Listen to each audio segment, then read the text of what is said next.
तो video morph केलेला असेल असं बडगुजर यांनी सांगितलेलं आहे। विरोधकांनी अभ्यास करून आरोप करावेत असं सुद्धा बडगुजर म्हणतायत। पालकमंत्र्यांनी योग्य माहिती घ्यावी असा बडगुजर यांनी भुसेंना टोला लगावलेला आहे। तर सलीम कुत्ता जेलमध्ये गेला हे माहिती नव्हतं असं सुद्धा वक्तव्य बडगुजर यांनी केलेलं आहे। ते पोलिसांना चौकशीमध्ये सहकार्य करणार असल्याचं सुद्धा त्यांनी यावेळेला सांगितलेलं आहे।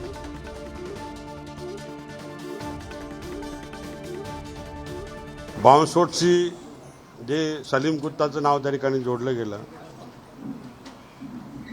त्यांना तर 92-93 मध्ये अटक झाली असेल ना।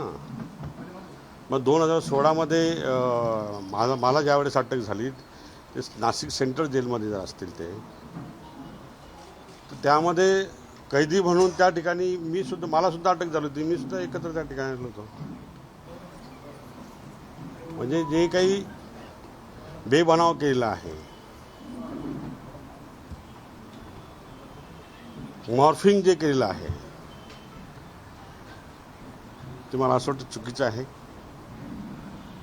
त्याचा नीट अभ्यास त्यांनी केला पाहिजे। माझे संबंध न होते, कधी नाही, यापुढे नाही, यामागेही पण नाही।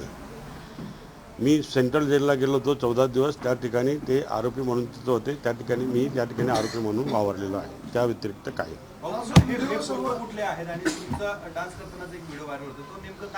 मी म्हणालो ना, सार्वजनिक जीवनामध्ये कुठे भेट झाली असेल मला माहीत नाही, पण मॉर्फिंग पण असू शकतं।